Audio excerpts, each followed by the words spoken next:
All right, so part one, we had talked about biomagnification or bioaccumulation. So now we have a couple of questions on Socrative about that. So let me switch to Socrative here. First question is, in the food web shown, the arrows point to where blank flows. So blank could be energy, nutrient, sunlight, or water. Here's that picture.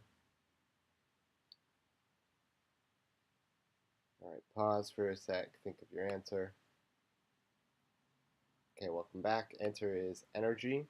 So the reason that you know this is energy and not nutrients is, again, because there's no arrows leaving the detritivores and decomposers. So they are only getting nutrients from everyone else. Yeah.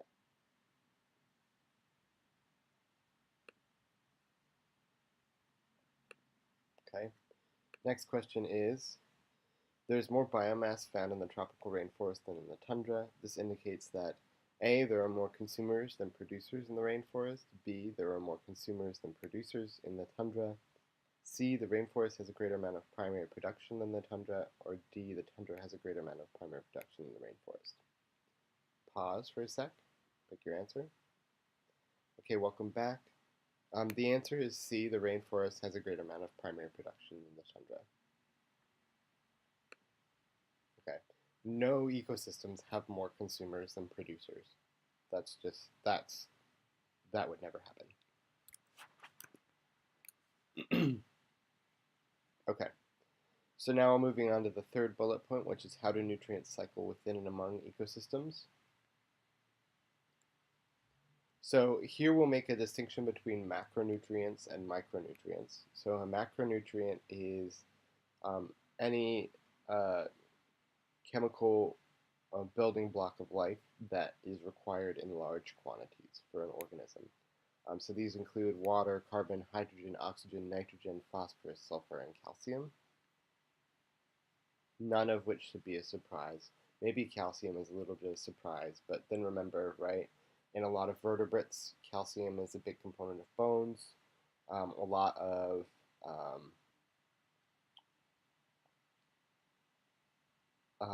pumps in your cell membranes involve creating calcium gradients.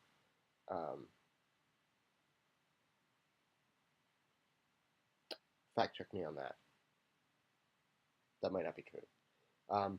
In a lot of invertebrates, right, so think coral, mollusks, they have to make calcium carbonate shells. Okay, so calcium is a pretty common biomolecule. So common, in fact, that it's considered a macronutrient.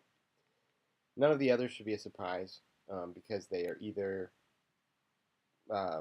what's found in carbohydrates or what's found in DNA or proteins. Micronutrients, by contrast, are required in only smaller quantities, and this includes zinc, molybdenum, iron, selenium, iodine. Okay, in the next couple of slides, we're going to talk about what are called nutrient cycles or biogeochemical cycles.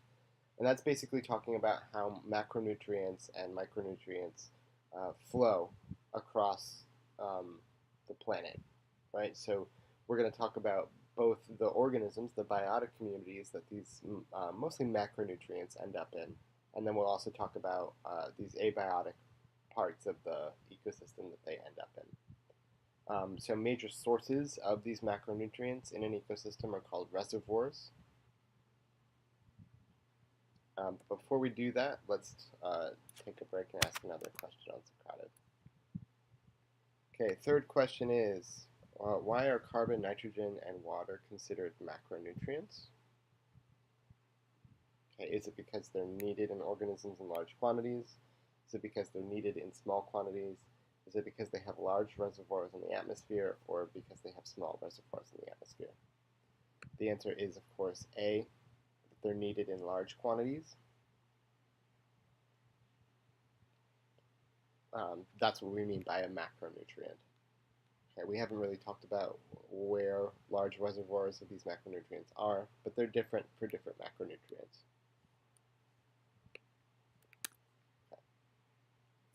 Alright, so the first of our biogeochemical cycles is the hydrologic cycle. So this is the one that considers where water is going um, across the planet. Excuse me.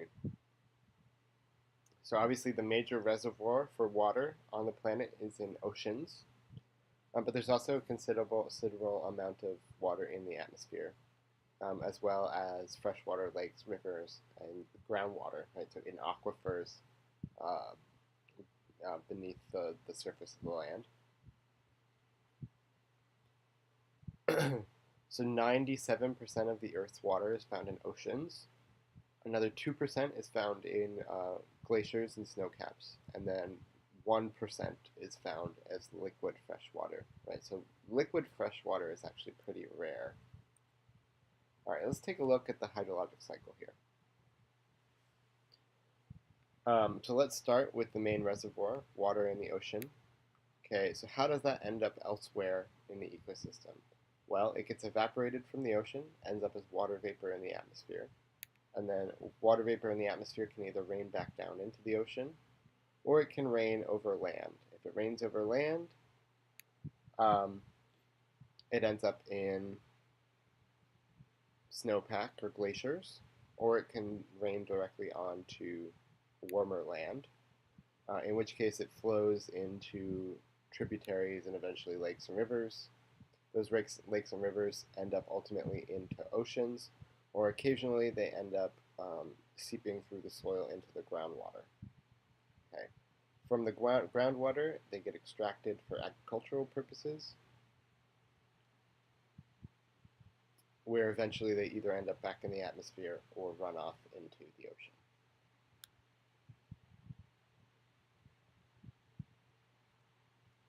Okay. So of the water that falls on land, some of it gets absorbed by plants. Most evaporates from the soil, lakes, and streams, and ends up back into the atmosphere. A portion of it runs back into the oceans. A very small amount actually gets stored in the bodies of living organisms. And some enters natural underground reservoirs called aquifers.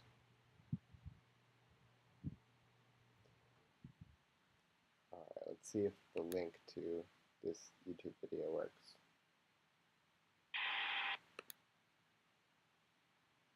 Navigation will eventually guide them to you.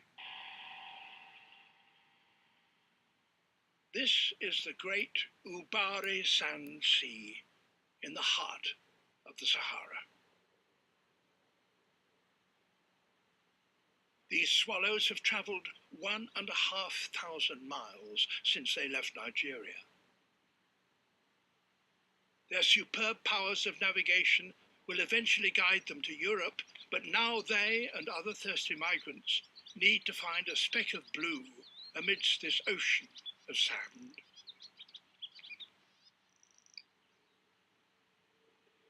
And here it is, Al-Ma.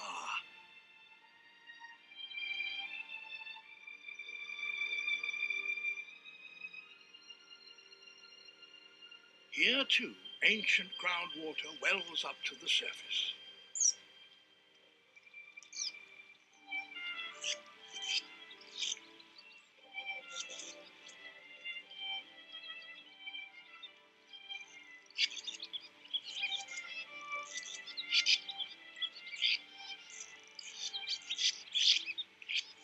But the birds need to be careful, for the sun has played a terrible trick.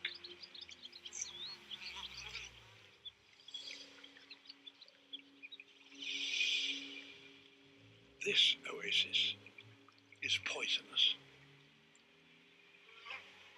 Intense evaporation over thousands of years has left the water saltier than the sea.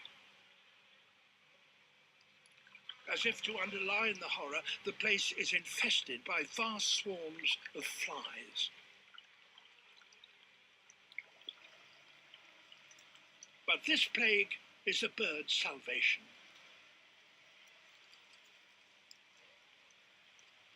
The flies are filled with fresh water, filtered from the brine.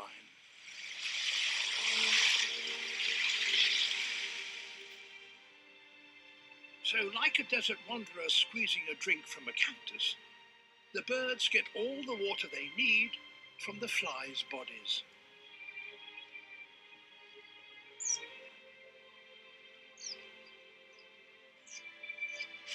More and more migrants join in. Wagtails.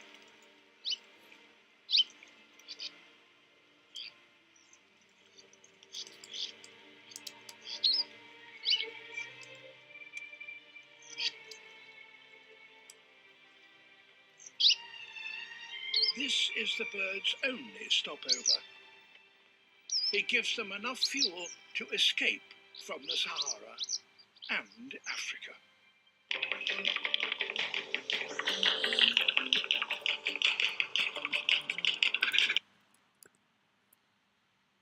All right. So we do see some fraction of fresh water actually being stored in the bodies of living organisms. And it's worth mentioning, right, that the hydrologic cycle, the water cycle, is very crucial, especially for terrestrial communities, because that's the only way you get new fresh water entering those ecosystems on the land.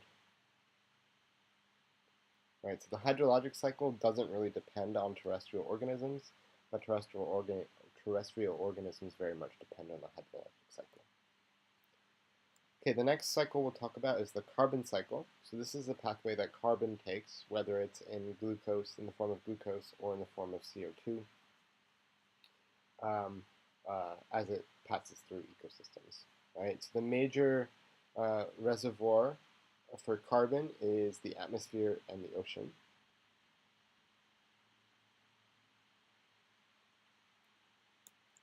So let's take a look at what this looks like. So let's start with the reservoir, right? So we have a lot of CO2 in the atmosphere. And that CO2 can get dissolved into the ocean, right? Where it becomes carbonic acid in the ocean. And it can also get sequestered by photosynthetic organisms and converted into glucose or other carbohydrates, which are then used by producers, which are then consumed by consumers, which are then consumed by other consumers, which are then processed by detritivores and decomposers. Okay, those detritivores and decomposers can then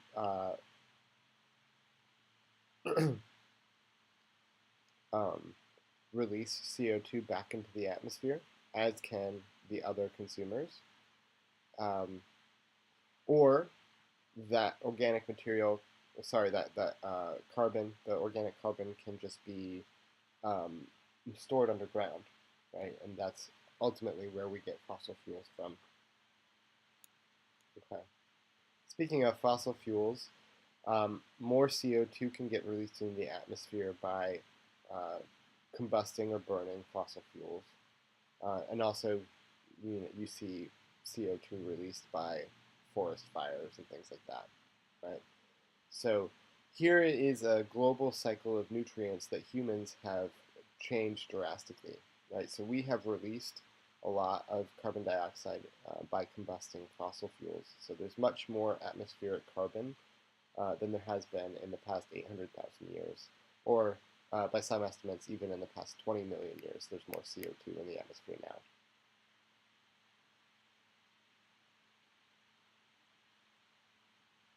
Okay. See if I missed anything. Right, as we know, right, the process of photosynthesis sequesters carbon dioxide, converts it into sugars, and then the complementary process of cellular respiration breaks down those sugars and releases carbon as carbon dioxide again.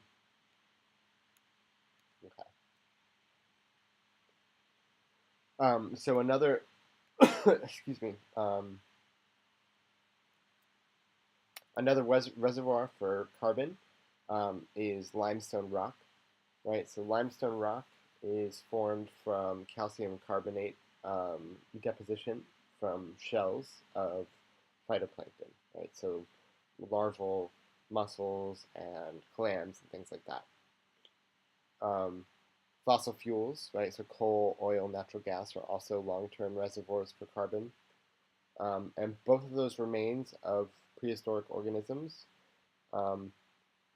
get subjected to high temperature and pressure, um, which enables them to store not only the carbon but also a lot of energy trapped up in those molecular bonds. Okay, so when we burn fossil fuels, we actually get energy from that, and also it releases CO2.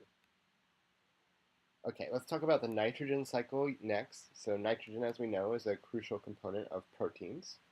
Um, it also is, so all of those nitrogenous bases in nucleotides, so in DNA or in ATP, contain nitrogen.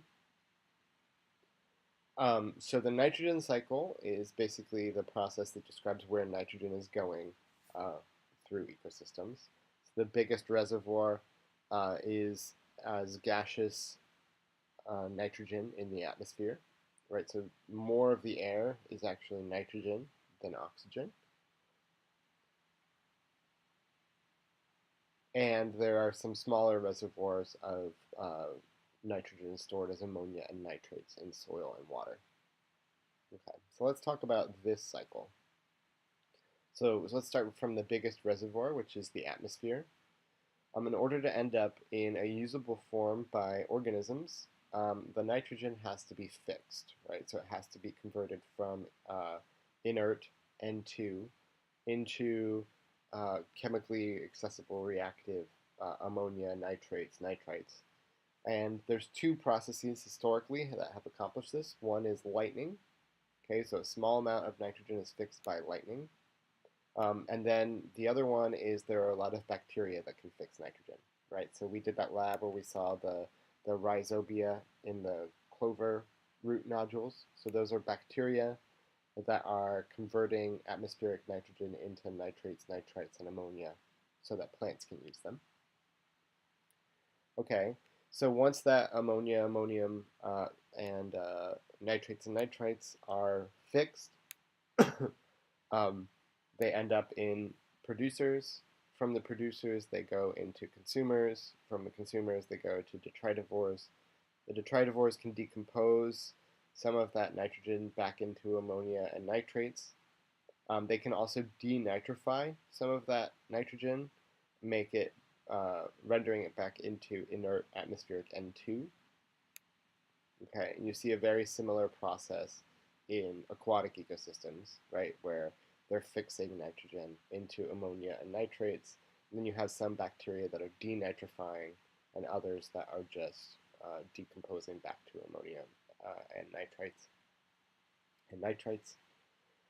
Okay, so once again, this is a global nutrient cycle that humans have impacted quite a bit. So we now have a way that we can synthetically create fertilizer. So we sequester atmospheric N2 and we can synthesize ammonia from it using the Haber process.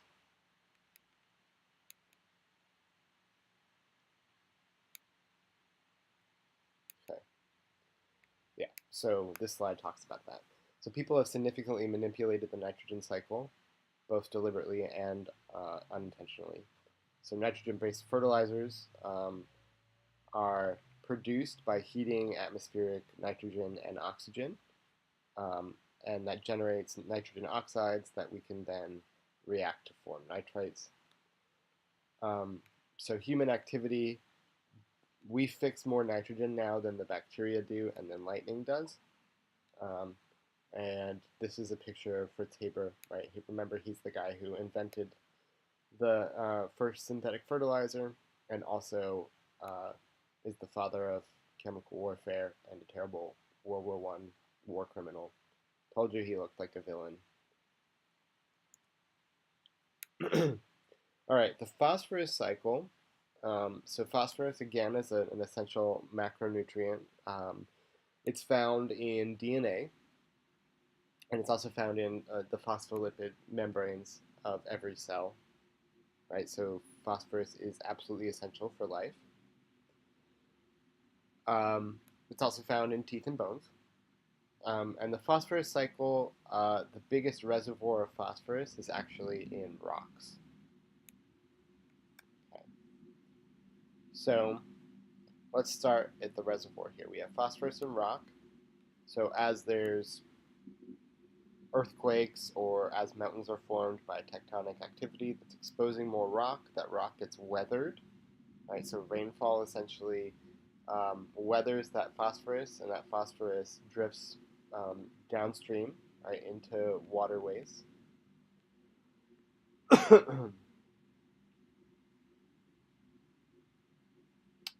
And then from the waterways, uh,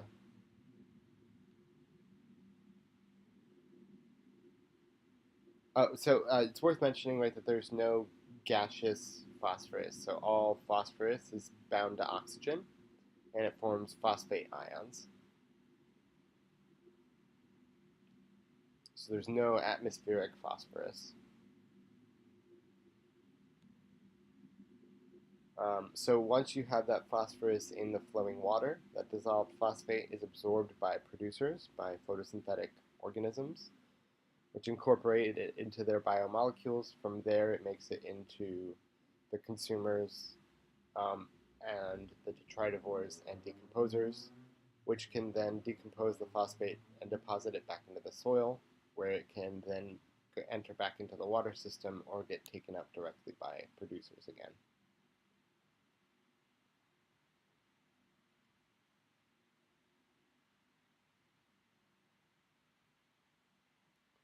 Okay, so this is sort of a one-way process, right? You very rarely find phosphates going back into the rock.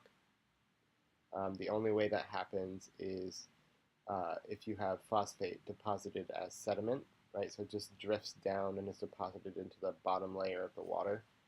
And then you can get that phosphate being re-exposed again from tectonic activity, right? So phosphate containing rock being brought back up to the surface. Okay, so those are the big nutrient cycles that I would be able to ask you questions about. So we did the hydrologic cycle, the carbon cycle, the nitrogen cycle, and the phosphorus cycle. So we haven't really interfered too much with the hydrologic cycle, but we have definitely affected the carbon cycle and the nitrogen cycle quite a bit.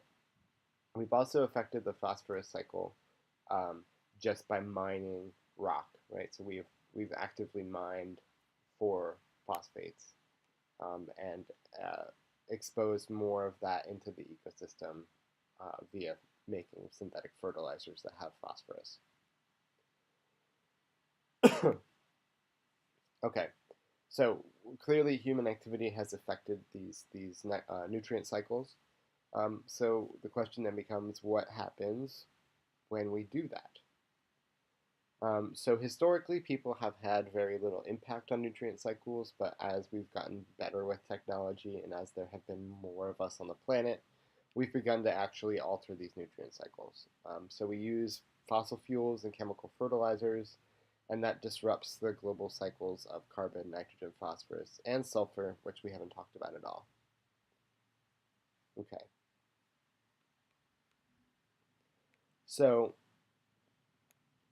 um, so if you over apply fertilizer to farmland, ultimately that fertilizer ends up as runoff. Um, so it flows into a nearby body of water, and then eventually gets into a river, flows into the ocean. So you see this even if you look at like satellite images of river deltas, right? So where water is flowing into the ocean, um, you can actually tell that a lot of nitrogen and phosphorus is being exposed to marine ecosystems from there, because you see a lot of life flourishing in those parts of the world, right?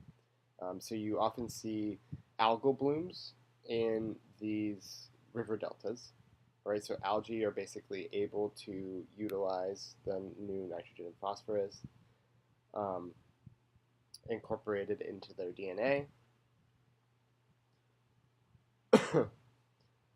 So this seems like a good thing, right? You're making more life possible. That's awesome. Why would this be a bad thing, right? Algae are sequestering carbon, right? So they should be decreasing CO2 levels in the atmosphere, this seems like a good thing, right? But it's actually not. And the reason for that is because when these algae die, they get consumed by bacteria, right? And when the bacteria consume them, the bacteria use oxygen for cellular respiration, right?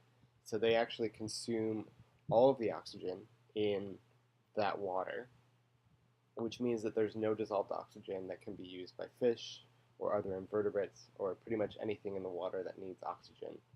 The bacteria essentially steal it. Okay, so the algal bloom results in what's called eutrophication.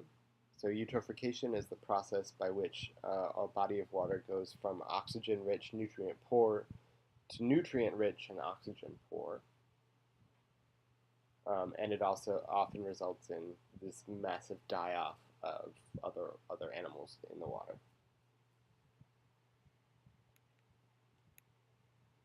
Okay, so both eutrophication and algal blooms are natural processes, but humans are basically enabling them to happen at really harmful rates. So we'll make this distinction between an algal bloom and what's called a harmful algal bloom.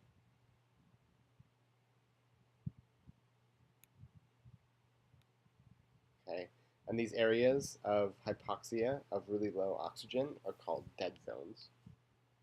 Dun dun dun. So here's a picture of an algal bloom off the coast of New Jersey and New York. And here's a picture of the Mississippi River Delta and an algal bloom around the Mississippi River Delta.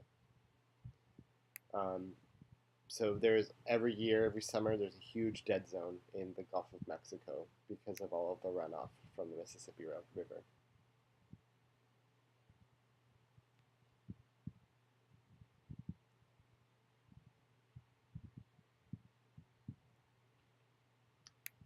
Okay, so another outcome of human activity is the combustion of fossil fuels. And we'll talk about some of the effects not having to do with carbon dioxide first. So in addition to depositing a lot of CO2 into the atmosphere, burning fossil fuels also deposits nitrogen and sulfur oxides into the atmosphere, both of which combine with water and form nitric and sulfuric acid. When that nitric and sulfuric acid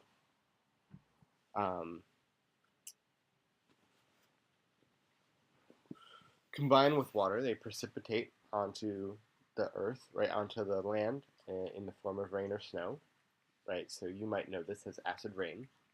So acid rain was like a big issue in the 80s and early 90s, so it might just be in your memory or it might not.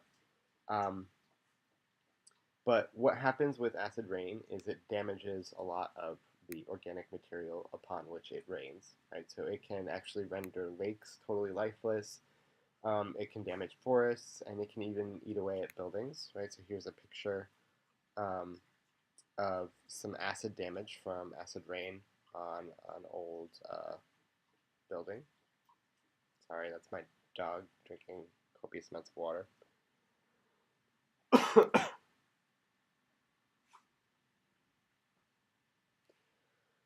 Okay, so acid rain was first recognized in the state of New Hampshire, and they collected water samples in 1963 that had a pH of 3.7, which is the same as the pH of orange juice, right? So this is a big deal, right? Or it was a big deal back in the 60s, 70s, 80s, and even 90s. Right, so in addition to acid rain, right, it's worth mentioning that the more acidic the water is, the more able it is to dissolve aluminum, mercury, lead, and cadmium, all of which aluminum inhibits plant growth and kills fish. This also means that you can dissolve calcium and magnesium, which are essential plant nutrients, out of the soil, right? So because the water is more acidic, it's leaching out calcium and magnesium that otherwise wouldn't be soluble in water. And plants that grow in acidified soil, right, depending on the plant, can be more vulnerable to infection or damage by insects, right? It just kind of weakens them. So here's a fun fact. In Vermont, in the Green Mountains of Vermont, over a third of the sugar maples, right, which make maple syrup, have been killed because of acid rain, and about half of the red spruce. Okay, so obviously this freaked people out, with good reason. So in 1990, you see the Clean Air Act pass, and this implements regulations that reduce sulfur dioxide and nitrogen oxides emissions from power plants. Okay, so um, this is super interesting because the U.S. actually pioneered uh, emissions trading policies. So you might be familiar with the phrase cap and trade or carbon dioxide emissions trading. So this is like a big thing now in other parts of the world where, so cap and trade, the idea is the government caps the amount of CO2 or sulfur dioxide or whatever the gas is. It caps the amount of emissions that the country can have in a particular year. And then it sells pollution permits. So it sells permits to companies, like you're allowed to pollute this much, you're allowed to pollute this much sulfur dioxide, this much carbon dioxide, etc. And then allows those companies to trade amongst themselves in a free market um, for these permits to pollute. So if you have a company that's particularly good at not polluting, right, you can, or you've like recently implemented technology that reduces your emissions, you can sell your permits to other companies, so you don't eat the cost of owning that permit and not using it. Um, so every year they lower the number of permits that they sell, right? So they lower the total emissions allowed of that particular pollutant. So in this way, it slowly incentivizes companies to implement technologies that reduce emissions. Okay, so again, the U.S. was kind of a pioneer on this emissions trading policy, um, and they had a lot of success with sulfur dioxide emissions, cutting them down. Right, so they're down. Sulfur dioxide emissions are down by 40%, and nitrogen oxide levels have been reduced by more than 50%, which means that rain has become a lot less acidic, air quality has improved. Um, so this is all very good stuff. So you would predict aquatic life to recover within 3 to 10 years, and you would predict forests to take quite a bit more time to actually recover from damage of acid rain. But the funniest part is the U.S. currently is very, as a country, right, at least at the federal level, very hesitant to implement CO2 emissions trading, which is a common thing in other countries, especially Europe. Um, so it's funny that we pioneered this technology, or sorry, this economic policy, used it very successfully for sulfur dioxide, and then have been like, oh, well, we can't do it for carbon dioxide. So it's just this really interesting juxtaposition, right, or this attitude change over time. So anytime you can support CO2 emissions trading, you should do it. Okay, next question on Socrative is question 4. Question is, acidic water soaks up toxic metals such as lead, mercury, and aluminum. Why will this have a greater effect on higher trophic levels? Okay. Is it A, organisms in higher trophic levels soak up these toxins directly from the soil? Is it B, organisms in higher trophic levels receive more energy from these toxins? Is it C, organisms in the higher trophic levels will change their distribution to a smaller range and be removed from the food web in many areas? Or is it D, toxic substances accumulate with increasing concentrations at higher trophic levels, a phenomenon called biological magnification? All right, pause and answer. Okay, welcome back. The answer is D. All right, we have biological magnification or bioaccumulation that's responsible for this. All right.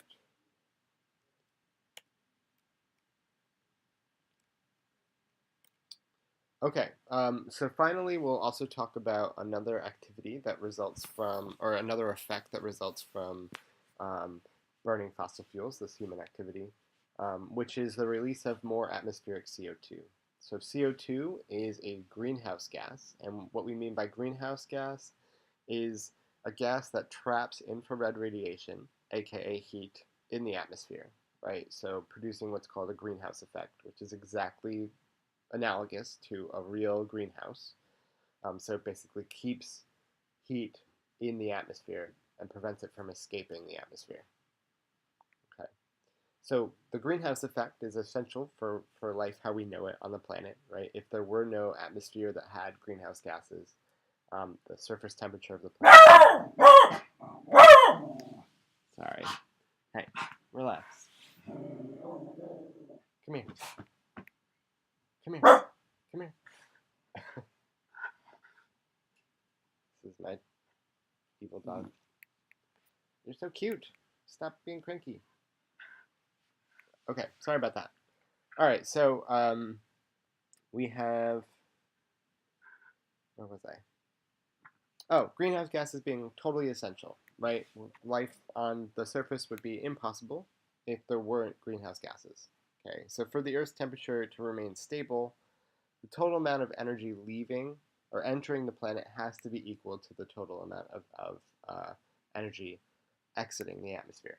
Okay, so if we are emitting more infrared radiation than we are receiving, we are losing heat, so we would be getting colder. And if we are receiving and retaining more infrared radiation than we are emitting, then we are getting hotter. Okay, so it's very essential that the correct concentration of greenhouse gases, or stays within a range to make temperature pretty stable. Okay, so in case you want a visual companion to this, here's how this works. Infrared radiation enters the atmosphere from the sun. Okay, some of it's reflected back into space. Some of it strikes the surface and heats the surface. Okay, most of that heat gets radiated back into space. Some of it, on its way out, bounces against greenhouse gases and stays in the atmosphere. Okay, so obviously the concentration of greenhouse gases would influence how much of that bounces back in and is held in the atmosphere. Okay, all of these different yellow squares are sources of emission for new greenhouse gases. Okay. So when we release more greenhouse gases, we increase the greenhouse effect. When we increase the concentration of these gases, more heat gets retained. And the biggest human activity that causes an increase in greenhouse gas concentration is combusting fossil fuels, so burning coal, oil, natural gas, etc. There are other greenhouse gases, including methane, nitrous oxide, um, uh, chlorofluorocarbons, CFCs, right? And all of these are actually more efficient greenhouse gases, right? Per molecule, better at retaining heat than CO2. It's just that CO2 has a longer half-life in the atmosphere, and B, we are burning, or we are increasing the concentration of it much faster than we are increasing the concentration of other greenhouse gases.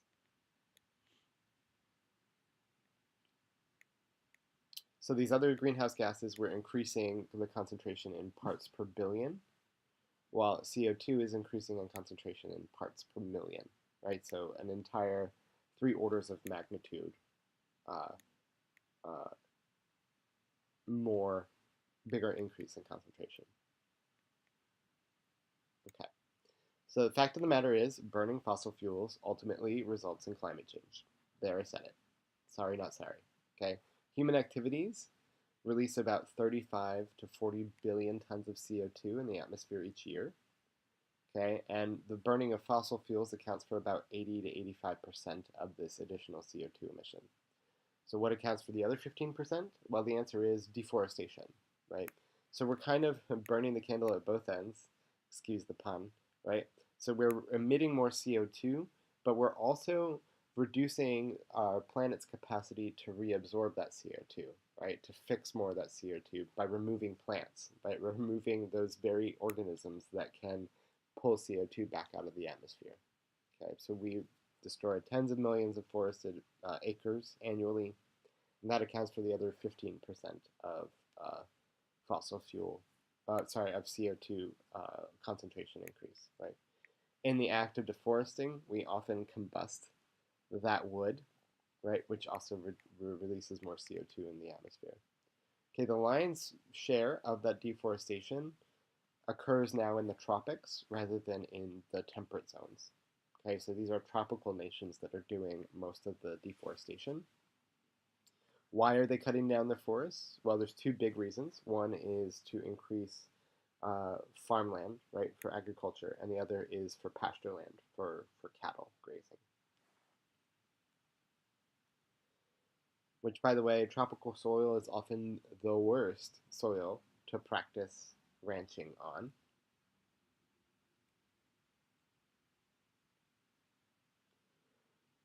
Okay, so here is a chart of CO2 concentration. Again, note it's in parts per million over time. Right, so this is since the 1960s.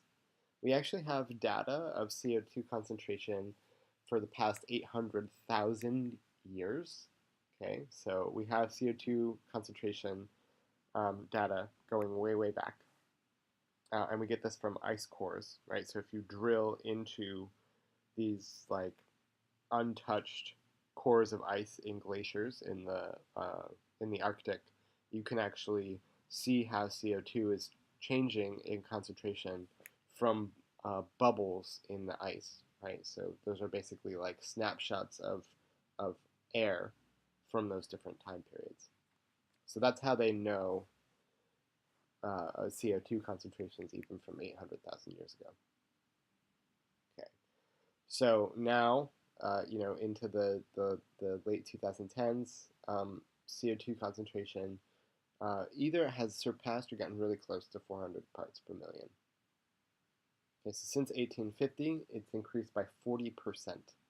So the percent of CO2 in the atmosphere has increased by 40%.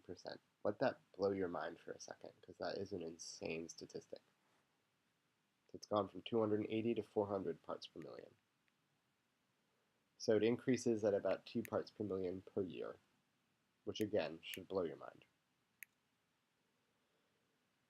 Okay, so this clearly is affecting the carbon cycle, right? We have a lot more atmospheric CO2 than we ever have in human history. So that has changed surface temperature. And we know this because we've measured surface temperature from thousands of weather stations around the world. And we know that the planet has warmed by about 1.4 degrees Fahrenheit or 0.8 degrees Celsius since the late 1800s. Okay, so here is a chart of temperature by year, global average temperature by year in Fahrenheit or Celsius. So clearly there's a lot of fluctuation, right? But there's an overall trend of increasing in temperature.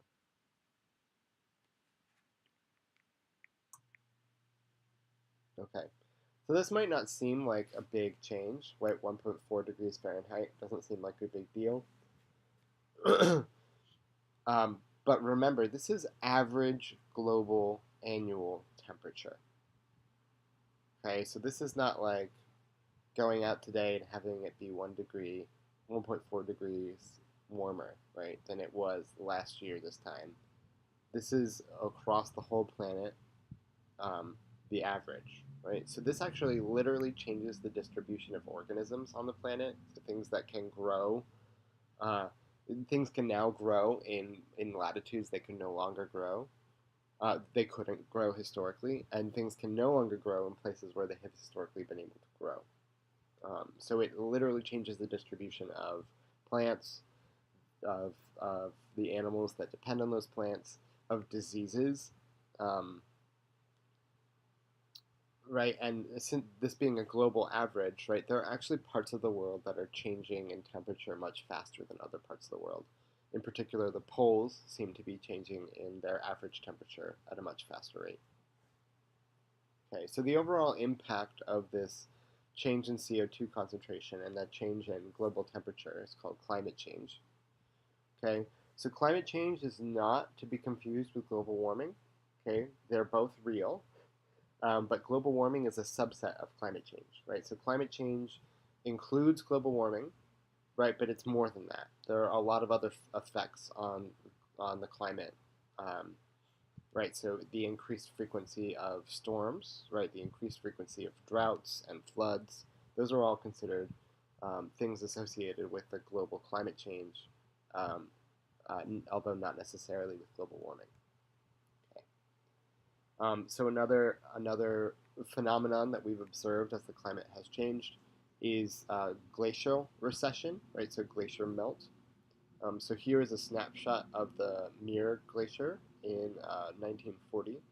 So I believe this is in Montana, but I could be wrong about that. Um, Definitely in North America. And then here is a picture from that same exact vantage point in 2004. Um, so presumably this is the same time of year and everything. Um, uh, and you can see there's been tremendous glacial recession, right? There's been a lot of glacial melt. Okay, so there's a really famous photographer who took a lot of these pictures, or who is monitoring glacial melt even the past couple of decades. I forgot his name, but there's a documentary on Netflix called Chasing Ice that features him. So definitely an interesting watch. If you have Netflix, take a look at it. Chasing Ice, it's called. Okay, so about 90% of the glaciers in the world are shrinking, and the rate at which they are shrinking is accelerating over time. So Glacier National Park in Montana now only has 25 glaciers. It used to have many, many more glaciers in the park, but now there's only 25. Okay. So what other effects would global climate change have if it's allowed to continue um, at its current rate? Well, it'll disrupt a lot of ecosystems and endanger a lot of species. So the warming atmosphere will cause more severe storms, stronger hurricanes, greater amounts of snow and rainfall in single storms, right? So in the U.S., the weather patterns are going to change. So instead of being more west to eastern winds, the wind patterns are going to meander more up and down, which basically means that storms are going to spend more time on land than they would have were the jet streams not more meandery. Um, so this is why we're seeing storms spend more time on land than they historically have. Um, so unfortunately, right, it's actually really tough to say for any particular given storm. This storm was the result of global climate change, right? It's the same way that like if you have a baseball player on steroids, you can't be like, well, this home run was caused by the player being on steroids, right? You just know that their home run rate is going up because they've taken steroids, but you can't credit any particular home run, or at least that historically has been tough to do. They're getting better at statistics now, so they have some statistical methodology where they can credit some portion of a storm to climate change. And actually, one of the first storms that they applied the statistical processes to was Hurricane Sandy in 2012, which hit New Jersey and New York, caused $65 billion of damage. Um, and they have actually credited its time on land um, to global climate change. Okay, so we know it caused more damage because of changes in climate patterns, anthropogenic changes, so human-made changes. Okay, so how are we able to make these predictions about what effects climate change is going to have? Well, the answer is we have computer models, right? So we basically place a lot of computational power to make a lot of calculations. And those calculations, the predictions of those calculations could be correct or they could be incorrect, right? So how do we know whether we're going to be right about something, right? We don't have a replicate Earth to experiment with. So it's very difficult to conduct like rigorous scientific experiments on something where you don't have replicate Earths, right? So you can't change the treatments. So basically what we have to do is we have to train our models. We have to design our models um, on existing data sets and then see what their predictions would be on other pieces of data that we didn't give them. Okay, so that's how we figure out which models are good and bad. We give them some data to basically learn from, right? And then we give them some other data to test on. Okay, so we've gotten better and better at making models that match current climate trends with ever greater accuracy. Okay, so the more accurate the model, the more confident we can be in the what that model would predict for the future. Okay, so we're only ever getting better at predicting the future of climate. um, so you can actually use these climate models in the presence of a human contribution or in the absence of human contribution. Okay, so we can say include CO2 emissions from human activity or don't include CO2 emissions from human activity, right? Same model, just this one different parameter, and you can see whether the data fit uh, um, the addition of that parameter or not. Okay, and the fact of the matter again is that when you include human activity, human CO2 emissions in the model does a lot better at predicting current weather patterns.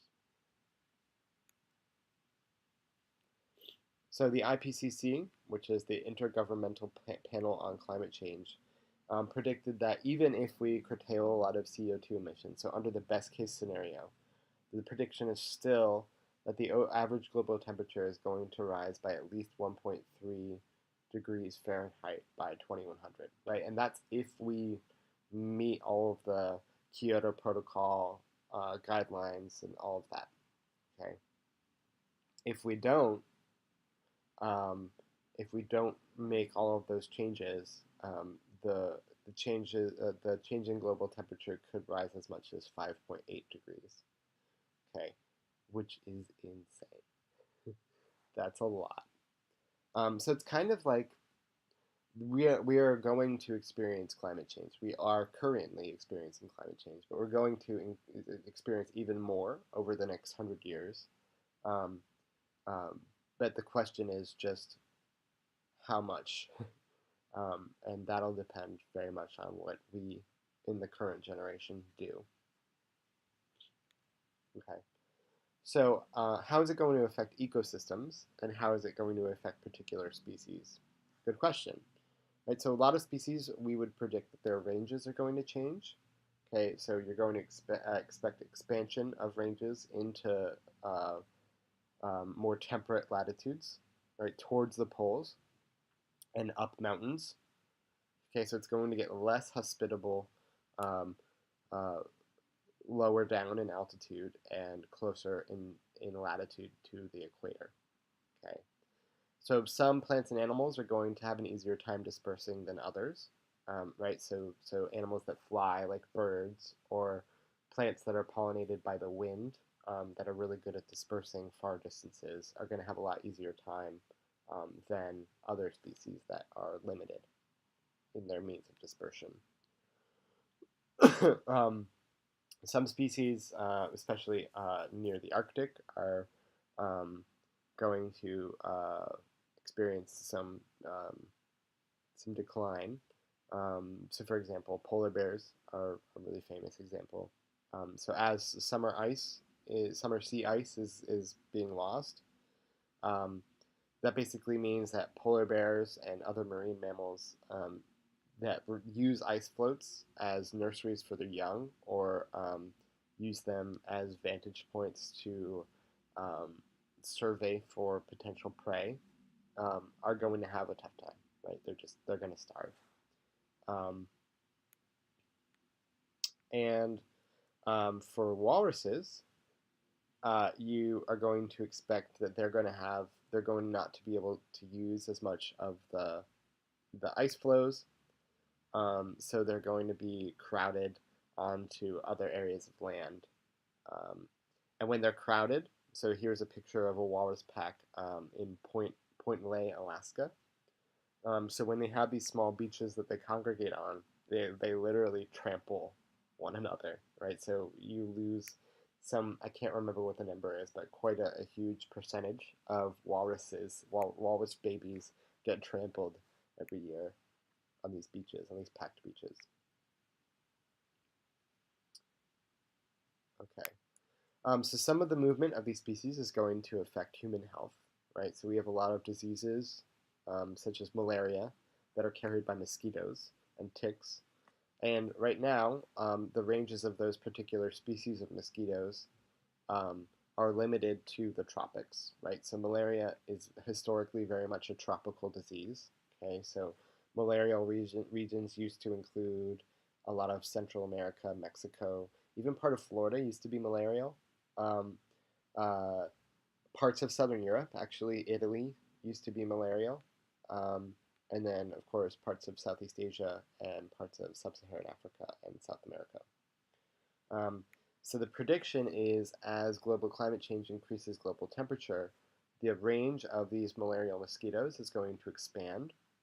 So the prediction is that the change in risk of malaria transmission is going to increase by about twofold in parts of North America and Europe.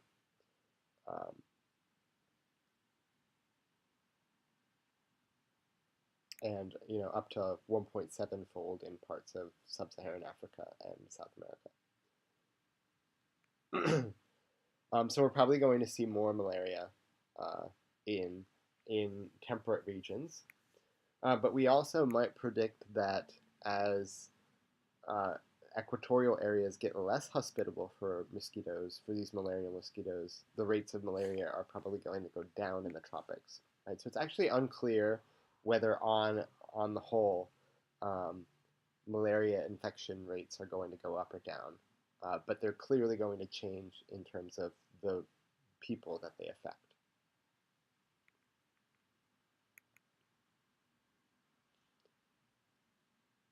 All right, so question 5 on Socrative is, which statement about the effects of burning fossil fuels is correct? A, burning of fossil fuels decreases the amount of nitrogen in the atmosphere, and that doesn't leave enough nutrients for plants. B, the burning of fossil fuels increases carbon dioxide levels, and the destruction of rainforests kills off plants that take carbon dioxide out of the atmosphere. C, burning of fossil fuels decreases carbon dioxide levels, and this doesn't allow for enough carbon dioxide for plants. D, the burning of fossil fuels forms a cloud around the Earth's atmosphere, which blocks the sun's rays from reaching photosynthesizing plants. Okay, so pause and answer. Okay, welcome back. Answer is B, the burning of fossil fuels increases carbon dioxide levels, and the destruction of rainforests kills off plants, the very plants that could actually reduce those carbon dioxide levels. So that was the burning candle at both ends comment that I made. All right, and I believe that's it for chapter 10, 11, 29. Thanks.